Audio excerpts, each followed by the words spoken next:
Greetings, Dr. Raj, the sexologist from Trinidad. Choosing to become a sexologist is not an easy choice.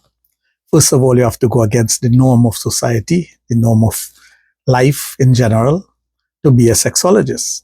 You must be brave. You must have testicular fortitude. You must understand the psychology, sociology of the individual. You must understand the mind, the body, and the soul. So being a sexologist is not an easy thing. But you must admit that everyone likes sex.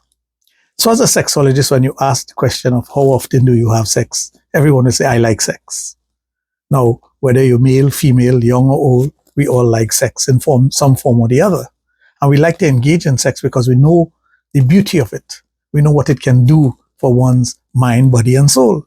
We know how wonderful it feels when you engage in sex. For those who are new to it, the virgins out there, it's something that is wonderful, and you've been reading about it, and your hormones will be kicking in, and you will feel to have sex. So everyone wants to engage in sex in one way or the other. As a matter of fact, the older persons will tell you they prefer to lose their life than to lose their sex drive. And that's a real thing because of the importance of sex to those individuals. But sex is not the most important thing in the world, and we as sexologists understand that. But we do understand the psyche of it and how much individuals love having sex, love playing with one another, doing the things that we're supposed to do to give that gratification and satisfaction to one another. So sex is a wonderful thing. It's something that is, we look forward to. Whether it be an anniversary or birthday that is coming up, everyone looks forward to that gift of having sex with your partner, your girlfriend, your boyfriend, your husband, your wife. Sex is the punctuation mark in a relationship at times. And we know it is the cement that binds the relationship together. And again, I say it is not the most important thing, but it is something that is wonderful. It is something that we want to engage in. It is something that we look forward to. Ask any man or woman who have engaged in sex before how important sex is to their lives. And they will tell you sex is very important. It's something we want to do, and we do it repeatedly, hoping to get that high. It's like an addiction. You want to get that high again and again every time you have sex. You want to get that level of satisfaction that you got the last time, or you want to get something that is even better. Whether it be personal with your partner, just kissing, fondling, touching, oral sex, but the act of penetration also brings us a lot of pleasure. And that's what I'm about to talk to you about today in this video, and at length in all the different parts that will come about because of this video. Because it's important to understand what happens to us during sex and what happens to us at the end of it. So, one of the things that we all like to have when we're having sex is that level of satisfaction.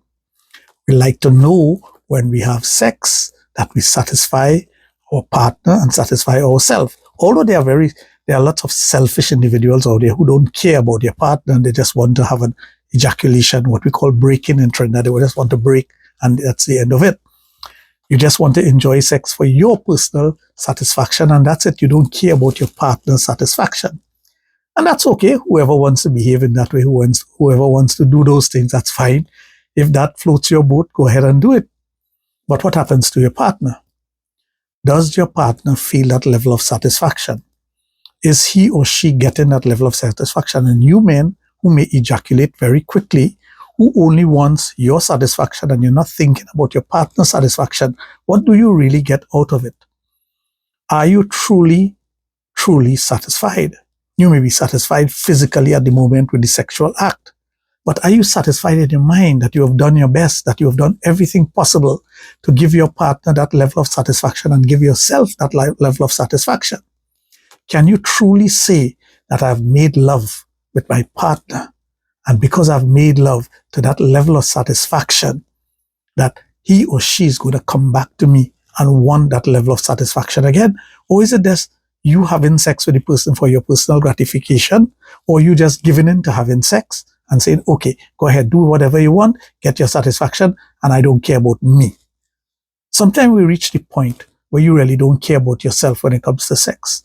And a lot of us can assimilate that in our mind and say, yes, I have felt that way one time or the other, or I continuously feel that way because my partner just don't satisfy me. And if you feel like that, you're being cheated. You're cheating yourself, You're cheating yourself, you're cheating your partner, you're cheating your relationship. So let's break it down. You get into the sexual act with your partner, whether it be the first time you're doing it, the second time, multiple times. This is your boyfriend, your girlfriend, whatever unit you want to call that. It is same-sex partnership. It doesn't matter. What matters is the fact that you're having sex. So once you start having sex, there's a level of satisfaction that you must achieve, because that's the whole idea of having sex. Unless, of course, you're doing something different. And we're not going to get into that. We're just dealing with the raw feelings of wanting to have sex and the satisfaction you're supposed to get out of it. And again, if you're honest about it, you will know that you're looking for that level of satisfaction whenever you have sex. Whether it be a moment, 2 seconds, 10 minutes, 20 minutes, 25 minutes, 1 hour, whatever it may be, you're looking for that level of satisfaction because you want to feel good because you had sex. So let's take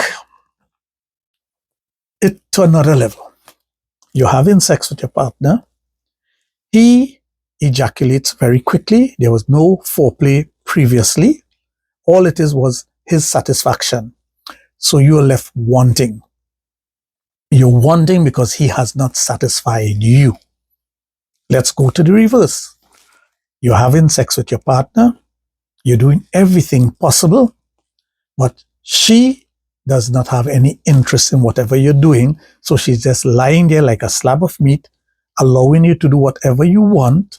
There is no reaction from her with whatever you're doing. So you just feel that you have to get it over with. And these are the things that happen. Now remember, a woman can fake anything. A man cannot fake an erection. He cannot fake feeling good. He cannot fake an orgasm. A woman could fake an orgasm very easily. So you're taking it step by step. You're understanding that, hey, we're having sex, but she's not really into it. And the guy is just doing it because he wants to get his kicks, he wants to get his rocks off, he wants to ejaculate, he wants to enjoy sex to his satisfaction, and he don't care about you. So whatever the combination may be, we have combinations like this. We're not talking about the persons who are having perfect sex, making love.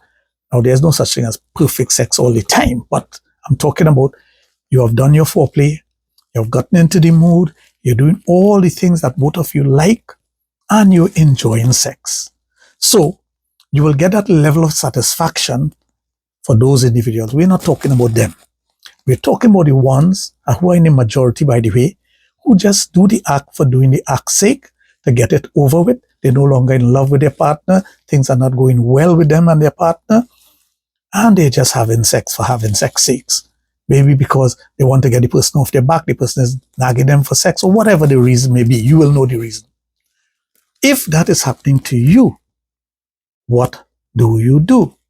How do you feel as a human being? Because we have to understand that we have this thing inside of us. We have a consciousness.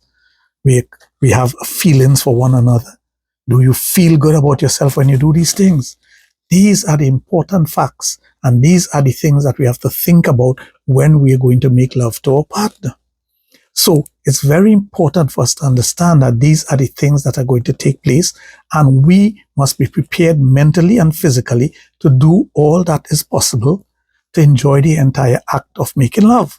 But if you know you have a dysfunction, you have premature ejaculation, you know in the back of your mind you're not going to function well. You're not going to do the right thing. The woman knows she's not turned on. She's just going to open her legs and say, go ahead and have sex. Do you want to be like that?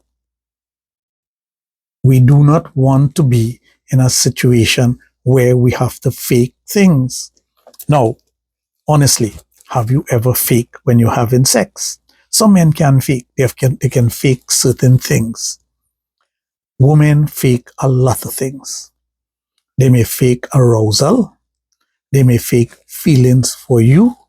Some women will lie there and they'll turn their face away from you. They don't even want to look you in the eyes. Well, you know that person is not going to be enjoying you. As a matter of fact, they're going to be praying that you finish the sexual act as quickly as possible, because you may not be able to satisfy them. You're drunk. You take advantage of the person. You're violent towards the person. Many factors could bring this about. Can that be satisfactory sex for you as a man? Is it really? Think about it. Are you doing the things that you're supposed to do to satisfy your partner, or are you only going to study your personal gratification? Like I said, women can fake many things. There's so many times a woman will fake an orgasm simply because she don't want her man to feel bad. She wants him to feel that he's a good lover. She may want him to feel, oh, she has gotten satisfaction from it, but truly she has not gotten any satisfaction from the sexual act between you and her. Sometimes they're just fed up. They may have had some good orgasm before and they're just fed up and they just want to get it over with. Whatever the reason, women do fake, and they fake a lot. There are telltale signs if you are versed in the act of making love, and if you are conscious of the things that she may be doing, to understand that, hey, this person is faking. They're not for real. They're not doing the right things. Are you equipped to find those things out? Are you the type of person that can say, hey, I know my partner is faking? Because, like I said, women do fake. Now, remember, I said, you cannot fake an erection because an erection comes from arousal. You cannot fake an ejaculation because 99.9% of the time, something comes out of your penis, which is sperm or semen that comes out of your penis, and you go through a period of refractoring. So you can't fake those things. A woman, on the other hand, can fake arousal. She can fake sounds that she's making, penetration, all the oohs and ahs and scraping of the back and all these things. She can fake it down to the letter until she brings you to that point where you ejaculate, and behind your back, while you're resting your head on her shoulders because you have ejaculated now, she's smirking and saying, this guy is no good. He cannot satisfy me. My husband can no longer satisfy me. Are you one of the thousands of men out there who are married and experiencing something like this? If you are, well then, this part is where you need to listen. Understand yourself and your capabilities, what you can and cannot do. Understand the things that are going to take, that's going to take for you to be aroused, and also for your partner to be aroused. And when you understand these things, you will approach your partner differently. Sometimes you have to initiate sex all the time. Ask your partner. Sometimes you would like her to initiate the sexual act when she's aroused or when she feels for it. These little conversations are very important. So you can let her hear, what? I know 4 out of 5 times I will initiate it, but I want you to do 2 times out of the 5 times. Kind of make a bargaining out of it. And if we're having sex twice a week, okay, I do 1, you do 1. But how do you bring about that? The atmosphere has to be right. The settings have to be right. You have to make sure the person is comfortable. You have to make sure you are comfortable for the initiation to take place. But always remember, you want your partner to initiate it sometimes to give you that level of arousal. Of course, there are some men who are constantly aroused and they don't need that. And they initiate it with their partner and go ahead and have sex. But if the sex is not to the woman's satisfaction, then something is wrong and you need to adjust. The adjustment, the compromise is very important between you and your partner. So make sure you do those things that are going to bring about that level of adjustment so that both of you start enjoying sex. The initiation, the lovemaking, the pre-love, just simply the way you talk to each other, the way you interact with each other, the foreplay, the actual lovemaking, the sexual penetration, and of course the ending. So when your partner is aroused and you are aroused, you will make love differently. And for those of you who have not had the pleasure of doing these things, give it a try. See what happens. You'll realize that there's a lot to it. And it is wonderful when both of you are aroused and you're into one another. Then sex is much better. It is much more satisfying. And you don't need to fake because you can be honest with one another. That's another thing. The honesty between you and your partner is very essential for both of you to enjoy sex in a particular way that is going to be beneficial to both of you. So honesty is part of it. And remember, a person could enjoy sex to the fullest without having an orgasm. You can get satisfaction without an orgasm. So some men can have sex without ejaculating because you don't need to spill your seeds all the time. But not all men can do that. As a matter of fact, only about 5-6% of the population can do that, have sex without ejaculation. If you are that type of person, explain that to your partner. I don't need to ejaculate to enjoy sex.